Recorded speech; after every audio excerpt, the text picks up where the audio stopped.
தங்க நகைகளுக்கு 1% கலால் வரி விதிக்கப்பட்டதற்கு எதிர்ப்பு தெரிவித்து தமிழகம் முழுவதும் இன்று முதல் 3 நாட்களுக்கு நகை வியாபாரிகள் கடையடைப்பு போராட்டம் நடத்துகின்றனர். இதுகுறித்து தங்கம் மற்றும் வைர நகை வியாபாரிகள் சங்க தலைவர் ஜெயந்தலால் ஜிலானியுடன் செய்தியாளர் நாகராஜ் மேற்கொண்ட நேர்காணலை காணலாம். தற்போது தங்க நகை வியாபாரிகளோட சங்க தலைவர் திரு ஜெயந்தலால் ஜலானி அவங்க நம்ம கிட்ட இருக்கிறாங்க. நம்ம கிட்ட கூடுதல் தகவல்கள் கேட்கலாம். சார், அதாவது இந்த 1% கலால் வரி விதினால தங்க நகை வியாபாரிகளுக்கும் பொதுமக்களுக்கும் என்ன மாதிரியான பாதிப்புகள் ஏற்படும் அப்படின்றது?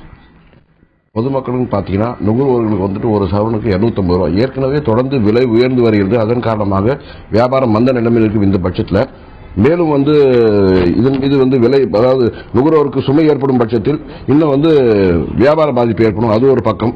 இரண்டாவது நீங்க பாத்தீங்கன்னா இது தேவையற்ற ஒரு விஷயம். ஏன்னா 1% என்பது மிக சொற்பமான ஒரு விஷயம்.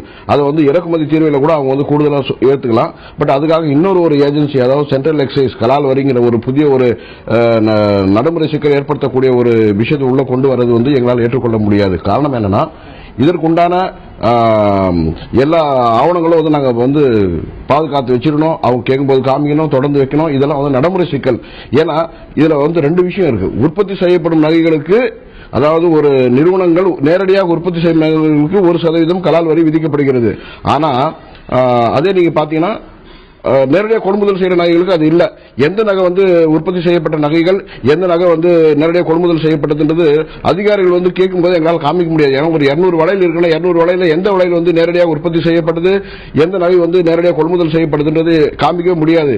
இது மாதிரியான ஒரு விஷயத்தை காமிக்க முடியாத பட்சத்தில் அது ஒரு குற்றமாக கருதப்பட்டு எந்த நிறுவனமோ அந்த நிறுவனம் மீது வழக்கு தொடரப்படும், அவர்களுக்கு தண்டனை வழங்கப்படும், இல்ல அபராதம் விதிக்கப்படும். இப்படி எல்லாம் இருக்கிறதுனால அதெல்லாம் ஏற்றுக்க முடியாது.